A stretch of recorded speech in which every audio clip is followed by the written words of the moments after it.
अस्सलाम वालेकुम वरहमतुल्लाहि वबरकातुहू। आज आप तमाम के सामने मैं उस्मान मोहम्मद ख़ान लाइव आया हूँ, खुसूसी कल के वक्फ बोर्ड के इलेक्शन के बारे में आप तमाम को तफसीलात बताऊंगा कि ये इलेक्शन है क्या, होता क्या, इसके वोटर्स कौन रहते और ये बॉडी सेलेक्ट कैसा होती। तेलंगाना स्टेट वक्फ बोर्ड में 6 मेंबर्स होते हैं। पहले होते हैं एमपी कोटे में, जो हर हमेशा से बैरिस्टर असदुद्दीन ओवैसी साहब रह रहे हैं।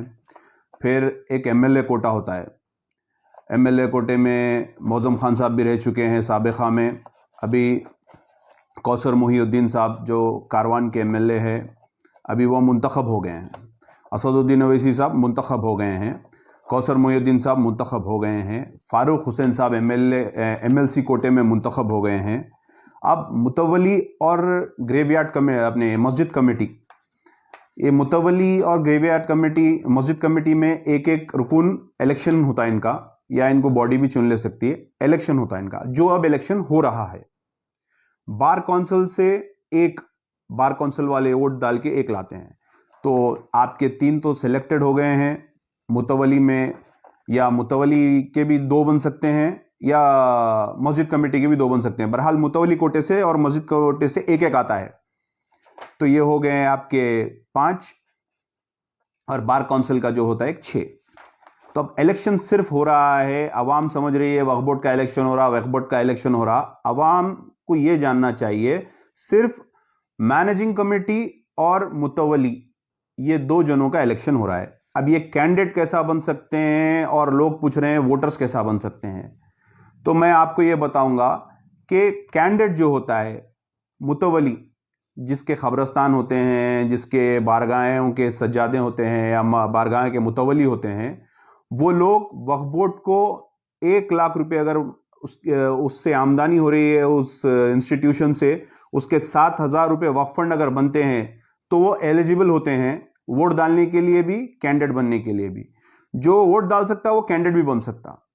अब मस्जिद कमेटी, जो मस्जिद का चंदा साल में 1 लाख रुपए तक आ रहा और वो वक्फ बोर्ड को वक्फ फंड 7,000 रुपए बनते हैं, तो वो भी एलिजिबल होते हैं वोट डालने के लिए, कैंडिडेट बनने के लिए। मगर मेरे भाई, हम यहां पे भी कोताही करते हैं। सिर्फ और सिर्फ टोटल मुतवली और मस्जिद कमेटी मिला के पूरे तेलंगाना में 475 हुए। 4,000 के ऊपर तो मसाजिदें होंगे। कोई ऐसी मस्जिद नहीं है, मैं जहां तक समझता हूं, जिसका 1 लाख रुपया सालाना आमदनी नहीं है।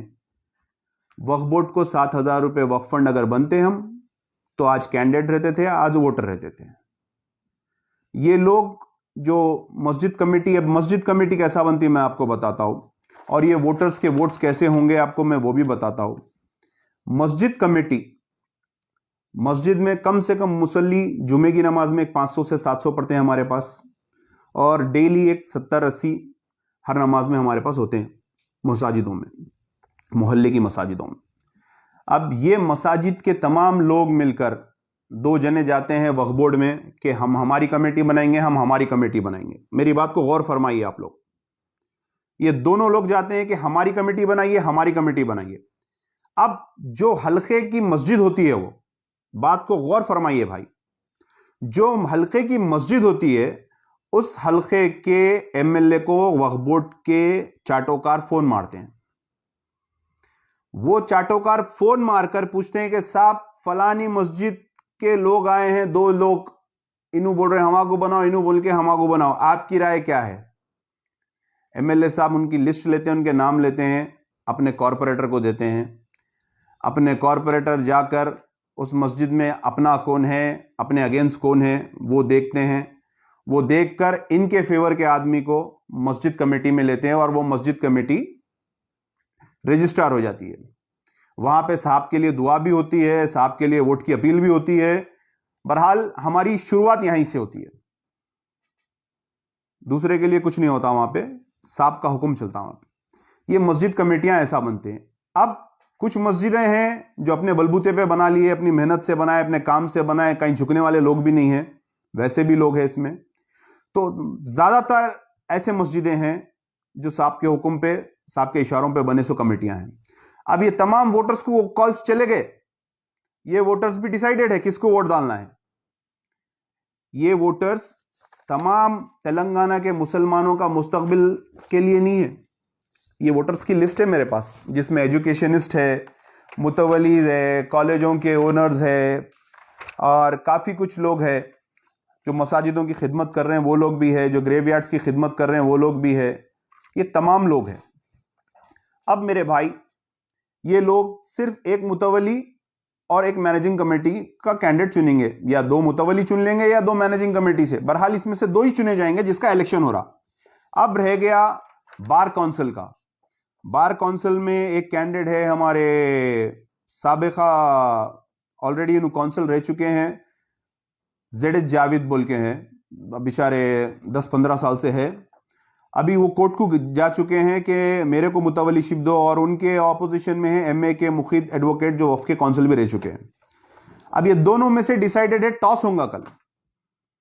टॉस होगा, चित आया तो इनू बनेंगे, पट आया तो इनू बनेंगे। उसके बाद ये तमाम में से एक चेयरमैन बनेगा। हम पहले वोट का हक हमारा नहीं लेते। वोट का हक लेना अगर हमारे को होता था तो 4000 से चिल्लर मसाजिदें हैं, कई खबरस्तान हैं, कई मुतवली है, जो वक्फ बोर्ड को फंड अगर बनते थे तो वो एलिजिबल होते थे वोट डालने के लिए। और मैं मसाजिद कमेटी के तमाम लोगों से बोल रहा हूं, आपको तमाम, पहले तो आपको तमाम मुसलमानों की जिम्मेदारी है, उसके बाद आपकी मस्जिद के लोग जो आपको चाहकर बनाए उनकी जिम्मेदारी है। आप लोग अपना वोट साहब के बोलने पे, साहब के बाप के बोलने पे, फलाने के बोलने पे, अलाने के बोलने पे मत डालिए। अपने बच्चों को देखिए, उनको क्या लुकमा खिला रहे हैं हम वो सोचिए, और उनको ये बोलिए कि बेटा हम तुम्हारे मुस्तकबिल के लिए, मुसलमानों की जायदादों को बचाने के लिए दो ही नुमाइंदे चुनना है हमारे को, इंशाल्लाह सही चुनेंगे। आप जाओ यहां से, आपको जो भी मस्का लगा रहे हैं उनका मस्का ले लो, लेकिन आप वोट सीधा सीधा उनके हक में डालो। हो सकता है दो में से भी कोई जमीर वाला निकल जाए। है काफी कैंडिडेट्स है, देखिए अब मैं नाम बोलता हूं, इसमें से अब्दुल फतेह सैयद खादरी साहब है, बंदगी खादरी साहब है, अकबर निजामुद्दीन हुसैनी और मुशीर रहमान जाकिर है, सैयद अनवर बेग है, मिर्जा शेरियार बेग है, मोहम्मद खैरुल हसन साहब है, मुनव्वर हुसैन साहब है। ये इलेक्शन के 7 कैंडिडेट है। अब ये 7 कैंडिडेट आपको चुनना है। फिर मैं आपको बता दे रहा हूं, एमपी कोटे में असदुद्दीन अवैसी साहब चुने गए हैं, जो बरसों से चुने ले तैयार। उसके बाद एमएलए कोटे में कौसर मोहिउद्दीन साहब चुन चुके हैं, उनको चुन लिया गया है। उसके बाद फारूक हुसैन साहब एमएलसी कोटे में वो भी सेलेक्ट हो गए हैं। अब जेड जावेद और एमए के मुखीद साहब चित और पट पे टिके हुए हैं, वो लोग भी चुने गए हैं।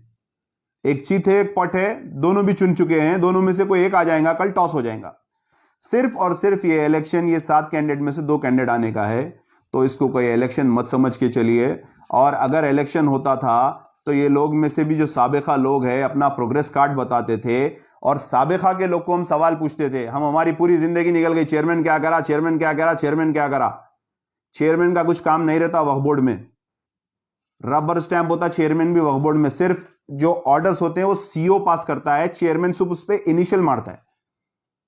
चेयरमैन की निगरानी में होता है, ऑब्जर्व कर सकता है चेयरमैन, बट वैलिड जो होता है वो सीओ सिग्नेचर करने पे वैलिड होता है। तो ये कोई सियासी इलेक्शन नहीं है, ना कोई ये कोई पार्टीबाजी के फेवर में मैं बोल रहा हूं। ये सिर्फ और सिर्फ मैं कौम के बारे में बोल रहा हूं। इसमें एक वोटर्स ऐसे भी है भाई, ये भी गौर फरमाइए, ये स्टेटमेंट मेरे पास जो है ये मुतवली है, ये मुतवलियों का स्टेटमेंट है। ये मुतवलियां जो वोट डालने वाले हैं वोटर्स का है। इसमें एक हमारे गैर मुस्लिम भाई भी है जिनका नाम हमारे अशोक भाई है, वो भी वोटर है, वो भी मुसलमानों का कल मुस्तकबिल तय करेंगे। अशोक भाई देखिए, आशुर खाना मोचियान रानीगंज सिकंदराबाद से आते हैं, ये भी वक्फ बोर्ड के वोटर है। तो वक्फ बोर्ड में इनका भी वोट है भाई, इंडोमेंट में आपका वोट नहीं होगा, लेकिन अल्हम्दुलिल्लाह अशोक साहब का वोट हमारे वक्फ बोर्ड में है। कल अशोक साहब भी वोट डालने के लिए आएंगे। तो मस्जिद ये 475 लोगों की लिस्ट है, और मैं समझता हूं कि कभी जिंदगी में किसी को नहीं पूछे होंगे, लेकिन ये मस्जिद के सदरों को और जितने की लिस्ट के हैं लोगों को बराबर कॉल गए होंगे, कैंडिडेट्स के पास से, खुसूसी कैंडिडेटों के पास से कॉल गए होंगे। अब ये इलेक्शन इलेक्शन इलेक्शन इलेक्शन जो बोल रहे हैं, ये सिलेक्शन है। हमको मालूम है, आपको मालूम है, ये सिलेक्शन है। अब इलेक्शन सिर्फ और सिर्फ ये 7 कैंडिडेटों में है। ये जो 7 कैंडिडेटों का मैं नाम लिया, मैं दुआ करता हूं अल्लाह से, जो वाकई ये 7 में से ऐसे 2 लोगों को चुनना है आपको, और वो ऐसे 2 लोग रहना है, बाकी के ऊपर के 5 पे भारी रहना है। बाकी के ये ऊपर के जो 4 लोग हैं, इनके ऊपर अल्लाह में इनको भारी कराना, वैसे लोग आना। तो मैं आप लोगों से यही अपील कर रहा हूं कि ये तमाम लोगों को आप देख समझ के चुनिए। उसके बाद हमको भूलना नहीं है, मस्जिद उमर फारूक जो एयरपोर्ट पे गई शहीद हुई थी, उसको भी याद रखना है, क्योंकि हम पहले मुसलमान हैं। फिर मस्जिद एक खाना अंबरपेट, मस्जिद हाशमी जो सेक्रेटरीट में थी, मस्जिद दफ्तियार जो सेक्रेटरीट की मसाजिद जिसको बोलते थे वो, मस्जिद कुतुब शाही जिल्ललगुड़ा, मस्जिद कुतुब शाही हयात बख्शी बेगम के पीछे जो एक मस्जिद थी कुतुब शाही वो, और मस्जिद कोत्तागुड़म, और मस्जिद शामीरपेट। भाई ये 8 मस्जिदें शहीद हुए। ये 8 मस्जिदों को बराबर ये कैंडिडेट्स हमारे साथ चलना, इंशाल्लाह मैं इनको लेके जाऊंगा और एक एक को अपील करूंगा कि आप चलिए, इंशाल्लाह इसको रिस्टोर कराएंगे। तो मेरी आवाम से भी ये गुजारिश है, जो आपके मस्जिदों के सदर का वोट डालने जा रहे हैं, उनके जमीर को थोड़ा आप झिंझोड़िए। और ये 7 ही है हमारे पास, अब जो भी है अमन्ना और सदखना, ये 7 कैंडिडेट है। ये 7 कैंडिडेट्स को जितना हो सकता हम बराबर पूछिए क्या आप काम करेंगे। ये मस्जिदों की मैं जो लिस्ट बताया मेरी वीडियो में से आप निकाल लीजिए, 8 मस्जिद है, उसके बाद कई कब्रिस्तान है, कई आशुर खाने हैं। ये तमाम चीजों को ये लोग रिस्टोर करना, और जो केस हार चुके हैं हम, उसका तो खैर मैं बाद में बताऊंगा आप लोगों को हर चीज। सिर्फ ये इलेक्शन के ताल्लुक से बोल रहा हूं, इसको इलेक्शन मत समझिए, ये सिलेक्शन है। ऑलरेडी ये कैंडिडेट डिसाइड हो चुके हैं। अब अल्लाह से दुआ करिए कि अल्लाह वफ़ के लिए बेहतर करे और ये लोगों को सही काम करने की तौफीक दे। शुक्रिया, अस्सलाम वालेकुम, अल्लाह हाफिज।